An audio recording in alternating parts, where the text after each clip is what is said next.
maybe I'll hop in here and I'll take it from here.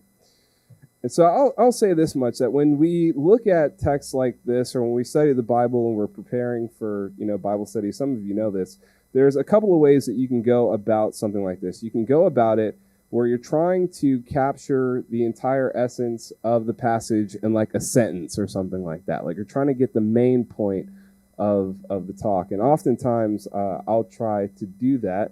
But then sometimes another way to go about this is that maybe there's something in particular that the Spirit highlights to you. And it's not necessarily the main point, but it's something that you're like, oh man, I really just want to zero in on this a little bit. And I feel like this morning will be more something like that. So I don't know if this is the main point of this passage. Don't quote me on that. But as a few of us were looking at this passage this week, verse 51 is what really jumped out to us. That very truly I tell you, whoever obeys my word will never see death. Last week we talked about how we are slaves to sin and how in holding Jesus' teachings we will know the truth and how the truth will set us free. And here Jesus takes it a step further. He elevates it. He ups the ante. He says that in obeying his word we will not die, which is such an audacious claim that his Jewish audience loses their minds. I mean, even the best of the best died. I mean, we're talking about Abraham, the progenitor of their faith, died. We're talking about the prophets who called people back to God and reminded the people of Israel of what it means to be faithful to God. They also died. And here is somebody who is saying not even that he won't die, but that his teachings, that he can offer to people a deathless life just by holding on to, believing in, and remaining in his teachings. It's such a wild claim. And I think if we're honest, if we sit with it long enough, it feels like a wild claim for us today too. Because even though we know that Jesus isn't speaking literally here, sometimes obeying Jesus' words just don't feel like life. Quite the opposite. Sometimes it feels like dying. I've had, the other day I was on an interview with Hugh Halter for the Microchurches podcast. He's got a book coming out on missional families, so that might be of interest to some of you. But we were talking, and he was telling me this story about how, so part of this, the book is the idea of trying to make the mission of God a family story. And so from very early on, trying to live the way of Jesus before his kids, and really helping his kids see that this isn't just something for him and his wife, but it's really something that they do. So from very early on, his kids would have known that if any of you saw any of your friends at school who were struggling with their home life or home situation and they needed a place to stay, our house is always open. And so it wasn't uncommon for kids from their school, whether middle school, high school, whatever, to sleep on their couch for a couple of weeks or while their parents are trying to figure out housing for those kids. After a certain point, the kids themselves get to a place where they start to adopt the mission of God. It's really kind of profound as he's talking about it. And he was telling me how, I guess because they're in high school, they hear this story about this kid. He either gets into a bad car accident or something because he was driving home drunk one night. And so both of his daughters, he has two daughters and a son, but two of his daughters, they have a sit down with the family and they make a discussion. They have a discussion about whether or not they have some sort of spiritual obligation to be at every single party that's happening in their high school, just to make sure that that never happens again. And so it's like a family discussion. They say, okay, yeah, you can go. We trust you. They know their kids enough to say, you're not going there to be like everybody else, but you're going there as an ambassador of Jesus. And so it's really amazing. But then there's this one night, this one particular party where his youngest daughter is at the party, and both of his daughters play hockey, and they're both high-level hockey players. And so there's one night, his youngest daughter is at this party, and she sees her best friend getting into a fight with her boyfriend. Her boyfriend is a football player and extremely abusive. And of course, she's like, well, what do I do in this situation? She jumps in the fight. She gets in there to protect her best friend, and as a result, gets a career-ending concussion. She's on track to be a D1 level player, hockey player in college, and she gets hit by this high school football player that gives her a concussion and effectively ends her hockey career. And so, of course, Hugh's like any other dad in this situation. He's like, I'm going to find this boy. And he's like driving, and he's driving around. He like thinks he knows where he lives. And so he's like on the hunt. And the way he tells me, he's like, I was looking for him not to pastor him, but to do what any dad in this situation would have done. But for whatever reason, he can't remember where the boy lives.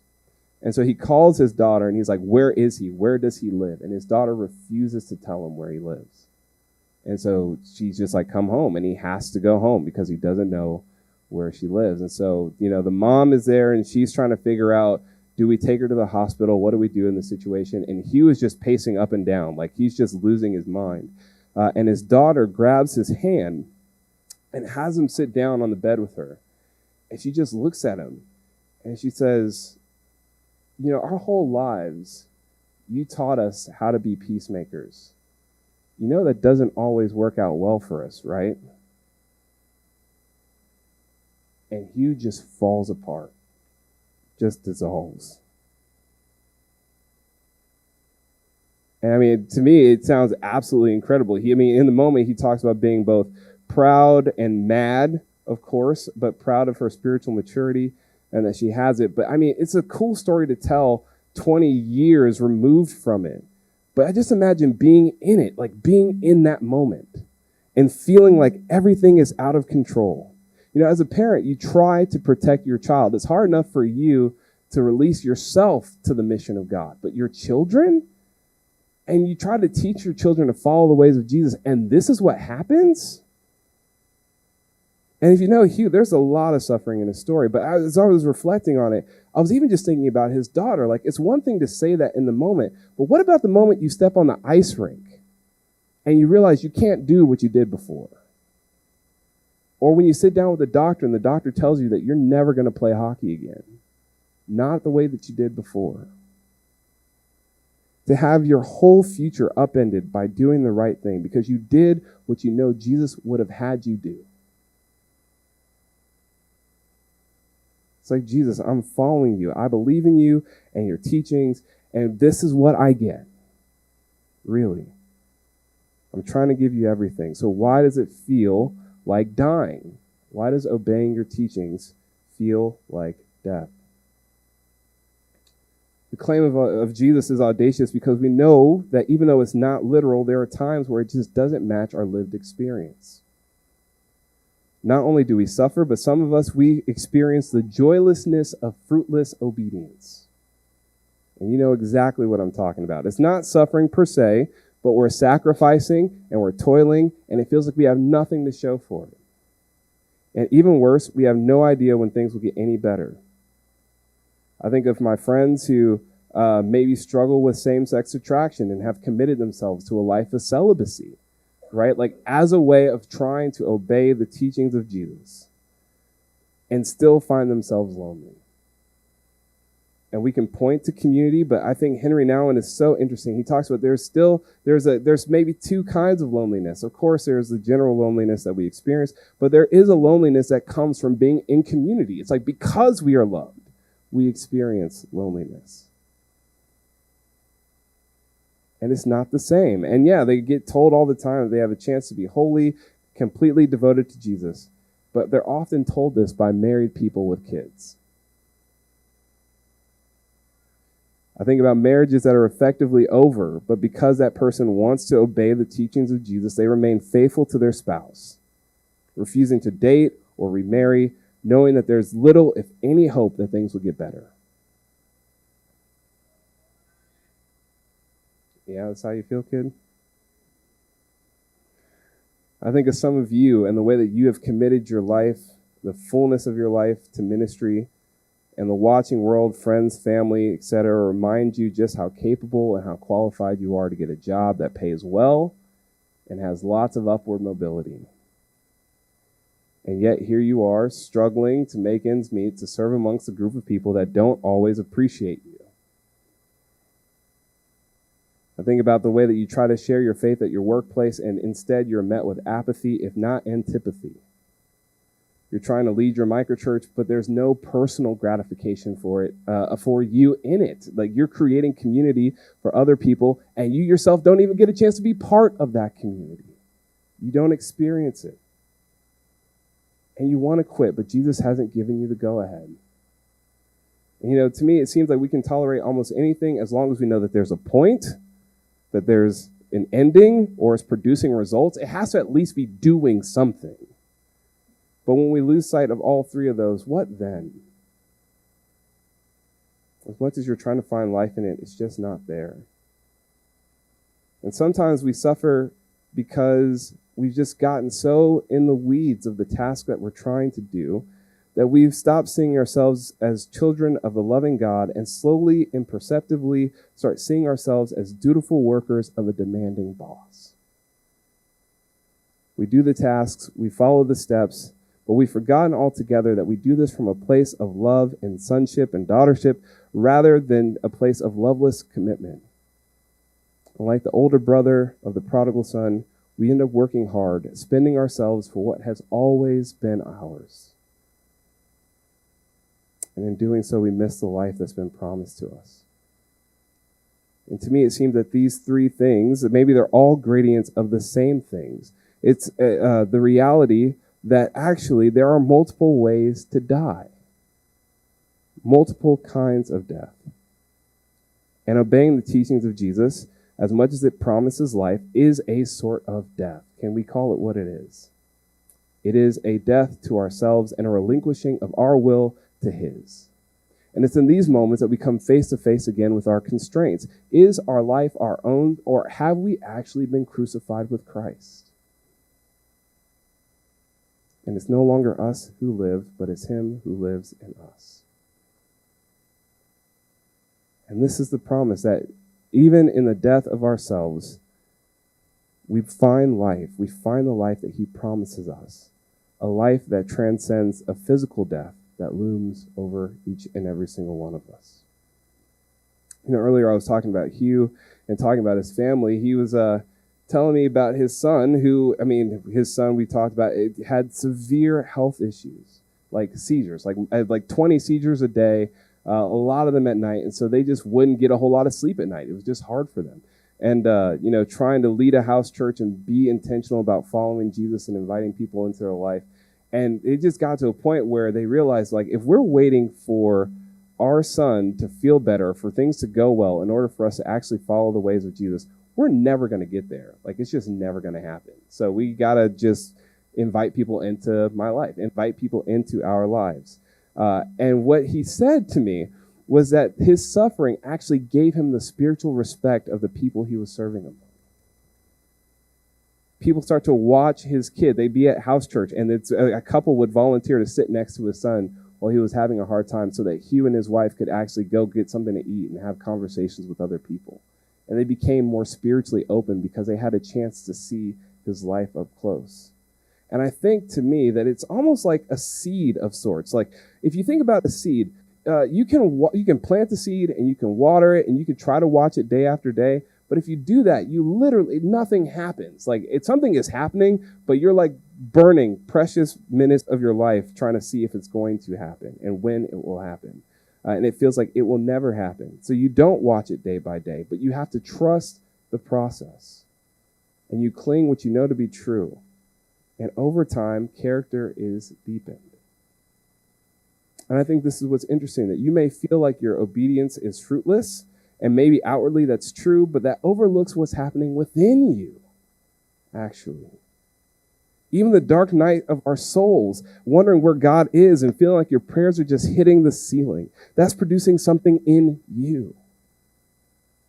A deeper form of life that transcends a physical death, but it means you have to hold on to, obey the teachings of Jesus. And I think what's interesting is if you talk to someone like Hugh, there's a gravitas there, not just because he's older, but because he's lived a life of faithfulness. And you just have to listen to what he says when he speaks to you. Twice in this passage, Jesus says, "Very truly, I tell you." And the first time, of course, it's in obedience to his teachings that we will never see death. But the other times when Jesus makes this grand statement that before Abraham was born, I am. And I want to posit this morning that those two things are more connected than we think. That we can trust that there's life to be found in his teachings because he is the one who promises. He is eternal. He is the eternal one, the first and the last, the source of life himself. That he would come in the likeness of sinful flesh to be a sin offering on our behalf speaks to the kind of God he is. We may not always believe it. It may not always feel like it, but this is what we talked about last week. If Jesus is right, there are some truths that we don't discover just by reasoning our way towards it, but we have to walk in it. And in walking in it, we find just how true they actually are. It's okay to doubt and to struggle. What I find fascinating is that doubtful obedience is still obedience.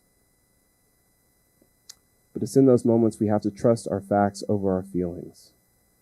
Trust the evidence and data of a God who is faithful and true to his word. He will surely do it. And the worship team, you can come on up, and as we kind of lead into this next section.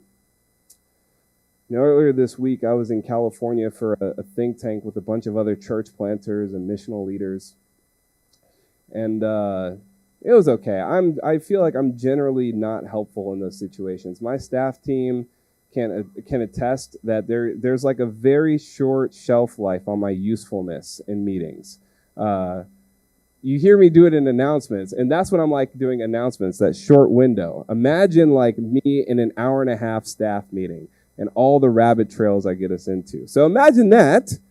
Announcements, hour and a half staff meeting, 2 days, 2.5 days of talking about the church in 2050.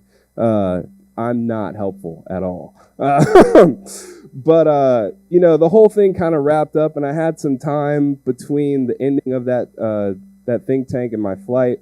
And so a few of us grabbed lunch because some of them were interested in hearing about the underground and what we were doing. And, I'm always happy to share the story of what you guys are doing.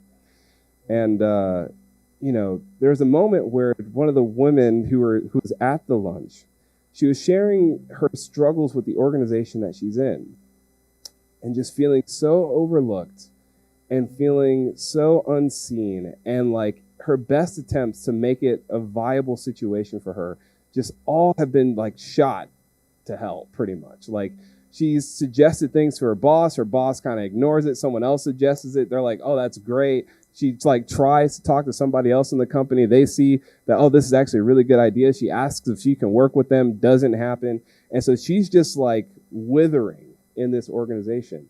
And, someone else at the table kind of looks at her and says, but do you want to leave? Like, do you want to go? Like, it's not a question of, what you should do. But I'm asking you, do you want to go? And she couldn't really answer it. To which the person responded, and the thing that stuck out to me, she was like, well, God would not exploit you. God would never exploit you. He wouldn't use you up.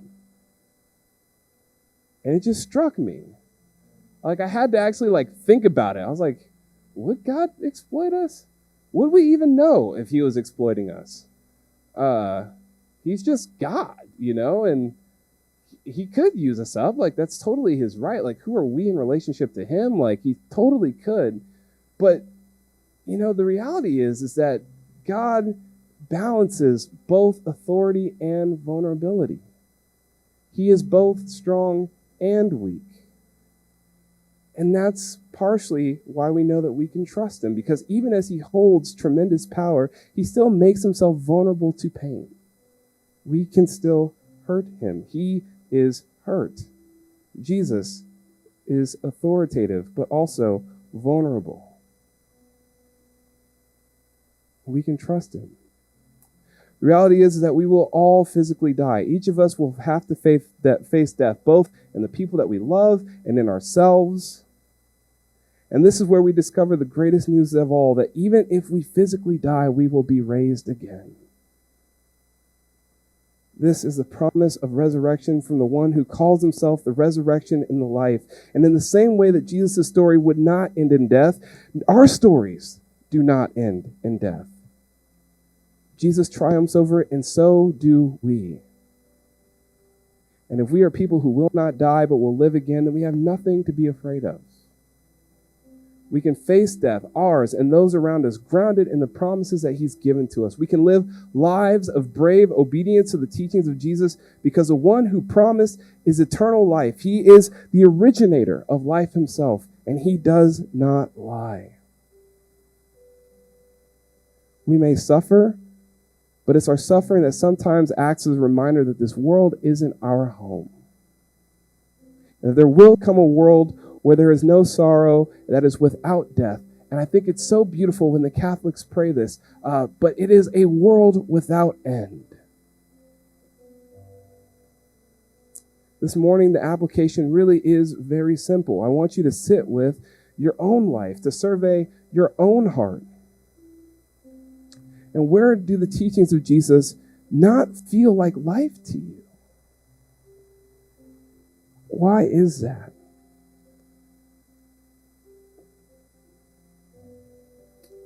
And what do you need from him this morning?